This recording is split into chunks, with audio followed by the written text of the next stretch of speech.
alaikum. Today we will discuss the histology of the esophagus. You should read about or study the last lecture of my GIT, which I told about the basic outline of all the GIT. So today we will just discuss the histology of the esophagus. As I told you in my last lecture that the GIT tract consists of mainly 4 layers: mucosa, submucosa, muscularis externa and adventitia or serosa.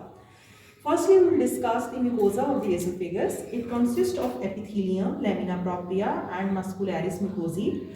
In the epithelium, in the esophagus, the epithelium is stratified squamous non-keratinized epithelium.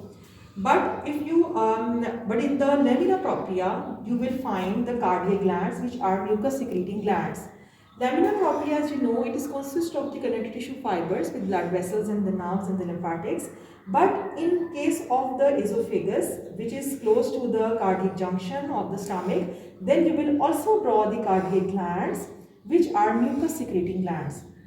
Then we have the muscularis mucosae. This is the single or 2-layer muscle layer, which is also present in the mucosa. So this was the mucosa. Then in the submucosa, you will find the connective tissue fibers with the nerve plexus, which is the mesial nerve plexus.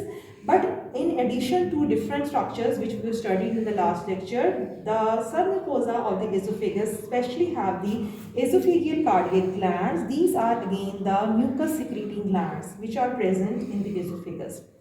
Third layer is the muscularis externa. Muscularis externa, as I told you, that it consists of the inner circular and the outer longitudinal layer.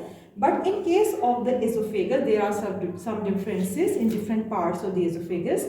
We can divide the esophagus into the upper third, middle third and the distal third parts. In the upper third part, the muscles are purely skeletal. In the middle third, both skeletal and smooth muscles are there.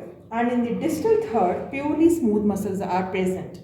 Why these arrangement of different muscle fibers are there? Because in the upper third, our actions of digestion or swelling are voluntary. That is why skeletal muscles are present. But in case of the distal third, our action becomes purely involuntary. Digestion process is totally involuntary. That is why the skeletal muscles are completely replaced by the smooth muscles. The last layer of the esophagus is the adventitia or serosa. Mostly, the esophagus consists of adventitia, which is the connective tissue layer with the blood vessels and the fibroblasts, all connective tissue cells, and this is this is just adventitia if I remove this layer. But if I also draw the mesothelium, which is the simple squamous epithelium, then it is known as the serosa. You will find in all the sections just the adventitia in case of esophagus, but if you take this section of the esophagus at the gastric junction, you can say the esophagogastric junction, then you will draw the serosa. Means you will also draw this mesothelium here besides the adventitia. This was the main structure of the histological structure of the esophagus. You can be asked in the exam to draw the upper third and the lower third of the esophagus. If you are told about to draw the upper third of the esophagus, then the inner circular and the outer longitudinal layers will be of skeletal muscles fibers. But if you are asked to draw the lower third of the esophagus, then you will draw purely smooth muscle fibers. This was all about the esophagus. Thank you.